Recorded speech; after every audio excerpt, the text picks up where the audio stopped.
77వ గణతంత్ర దినోత్సవ వేడుకలు హైదరాబాద్లోని రాజ్ న్యూస్ ప్రధాన కార్యాలయంలో ఘనంగా జరిగాయి. ఈ కార్యక్రమంలో రాజ్ న్యూస్ డైరెక్టర్లు సంపత్రావు, సాహితీరావు, జాతీయ బీసీ దళ్ అధ్యక్షులు దండ్రు కుమారస్వామి, రాజ్ న్యూస్ ఉద్యోగులు పాల్గొన్నారు. అనంతరం జాతీయ జెండాను ఆవిష్కరించారు. ముందుగా మహాత్మా గాంధీ, అంబేద్కర్ విగ్రహాలకు పూలమాలలు వేసి నివాళులర్పించారు.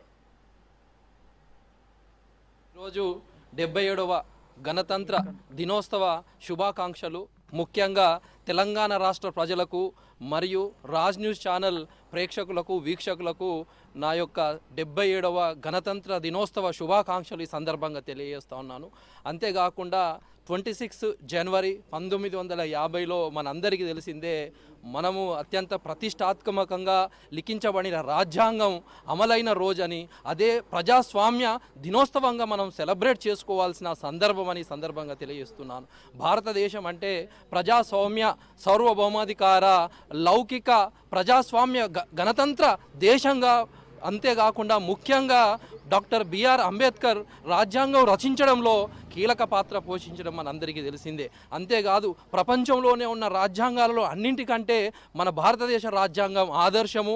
అంతేకాకుండా ముఖ్యంగా అతిపెద్ద లిఖించబడిన రాజ్యాంగం మన భారతదేశ రాజ్యాంగం. ఈ రాజ్యాంగంలో ప్రతి పౌరుడికి ప్రాథమిక హక్కులు, సమాన అవకాశం కావచ్చు, సమాన వాటా కావచ్చు, సమాన భాగస్వామ్యం కావచ్చు, స్వేచ్ఛ కావచ్చు, స్వాతంత్ర హక్కులు కావచ్చు పొందుపరిచి ఉన్నాయని, అంతేకాకుండా స్వతంత్ర న్యాయ వ్యవస్థను ఏర్పాటు చేసి ప్రతి పౌరుడికి రక్షణ కల్పించిన రాజ్యాంగం మన రాజ్యాంగం అని తెలియజేస్తున్నాను.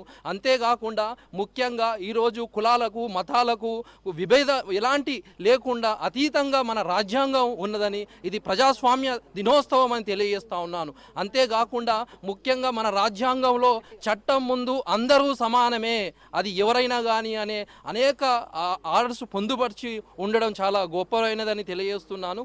ఈరోజు ప్రతి ఒక్కరూ ప్రజాస్వామ్య దినోత్సవంగా మనం వేడుకలు చేసుకోవాల్సిన రోజు అని తెలియజేస్తున్నాను. థ్యాంక్ యూ అండి.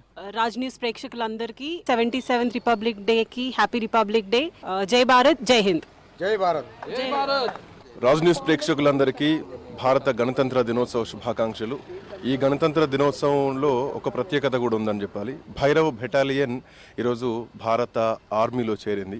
సో భైరవ్ బెటాలియన్ ఏం చేస్తుంది అంటే, ఒక హై ఎండ్ అఫెన్సివ్ టెక్నాలజీతో కూడుకున్నటువంటి దళం ఈ భైరవ్ బెటాలియన్. సో ఇది ఈరోజు కవాతులో ప్రదర్శించబడుతోంది.